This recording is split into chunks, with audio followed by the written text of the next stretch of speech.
Hello, I thought I'd do a video on how to make chips because I find a lot of people still buy like frozen chips, and it's just beyond me why anyone would do that. No offense if you do that.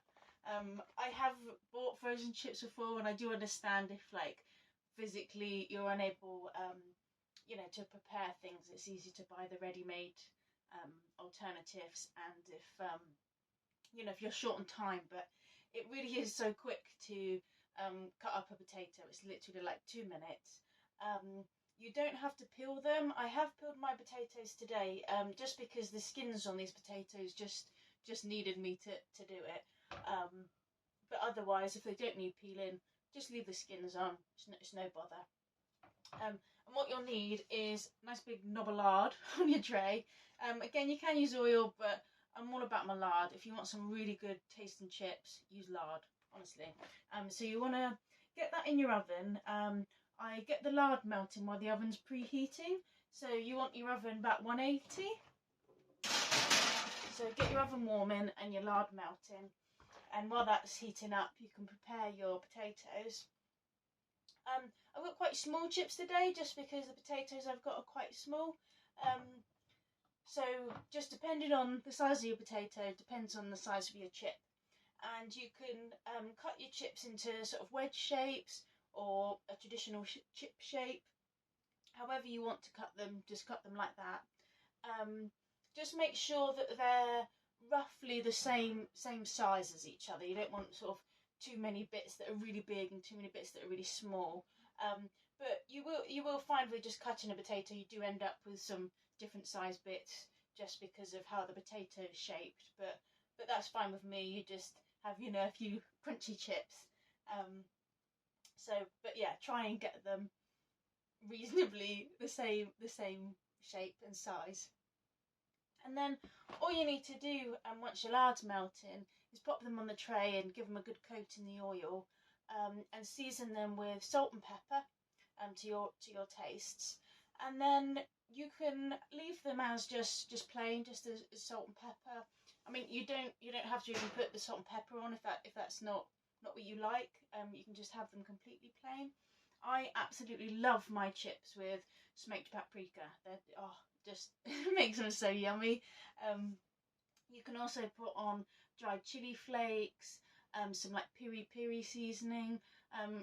You can just go crazy if you want. Whatever flavours you like, you can season it with those. You can even use like some herbs, so like some rosemary, and have some herby chips. So yeah, season your chips as for what flavours that you really like to eat. So I'm going to put these on. I'm just going to give my lard a minute more to melt. Right, my lard should be melted now, so I'm just going to pull that out and get the chips in.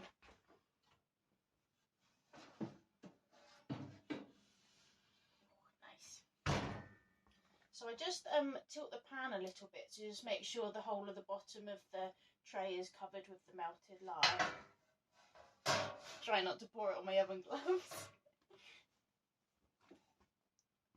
So yeah, you just pour your chips on. Just be careful that with the lard sort of splashing up a little bit, because it's hot, and if you're wearing something nice, you don't want to get fat splashes on it.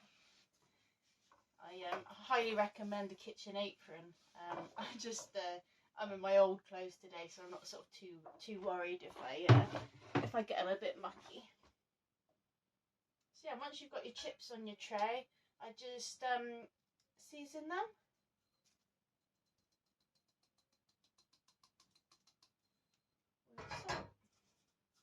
With pepper and salt, and then a nice good sprinkling of the smoked paprika.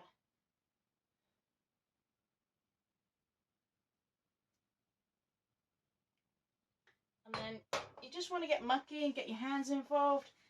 If you don't like getting your hands mucky, you can use a spatula and just sort of do it with a tool, but I'm just quite happy to get my hands involved. And you just want to make sure everything's got a nice sort of even coating of the lard and of the seasoning.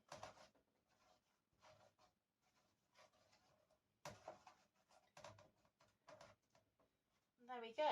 I like to just space my chips out a little bit so they've all got a nice little bit of room to them. And obviously you make as many chips as you need. So if you're feeding a family, you know, just go across a couple of trays and yeah, do as many chips as you need.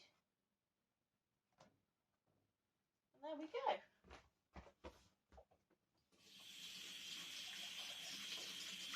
Now I'm going to get these in the oven, and depending on the size of your chips, you're going to want to check them in like 20 minutes, half an hour. And once you've checked them, you just, at that time, you just want to, again, give them a little move around the tray. You will want to use a spatula then, because they'll be quite hot. And then that just makes sure they're just sort of, again, nicely coated and that they're all sort of browning evenly. Yeah, let's get these in the oven, and I'm going to check them in 20-25 minutes. Is they're not huge chips, I'll check them in 20-25 minutes. But yeah, I'll just show you what they look like right now.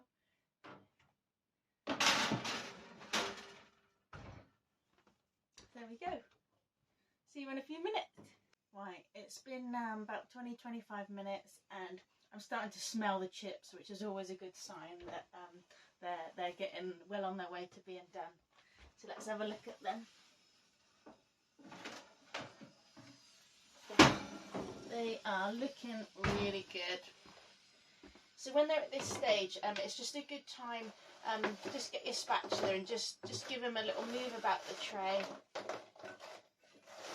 Just coat them in a bit more of the oil there.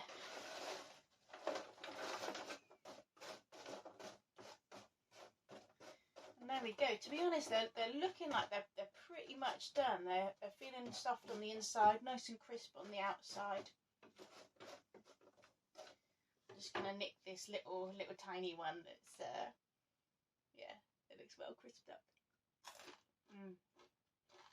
They're good. I'm actually I'm not going to bother putting these in anymore. They're really nice to crisp. Obviously if you get yours out at this stage and they're not sort of very crisp, or they just need a bit longer, just pop them in for another, you know, 5-10 minutes, whatever they need. But I'm happy with these, how they are. Yeah, they look really yummy and they taste good too. So there we go. Homemade oven chips that are just absolutely delicious, and in my opinion far better than frozen ones that you can buy in the supermarket. So grab yourself a bag of spuds, give it a go, and let me know how you get on in the comments, if you preferred your chips this way, or maybe not. Maybe you like your frozen chips. But yeah, I absolutely love these. So happy cooking, and catch you next time. So good. Thanks for watching.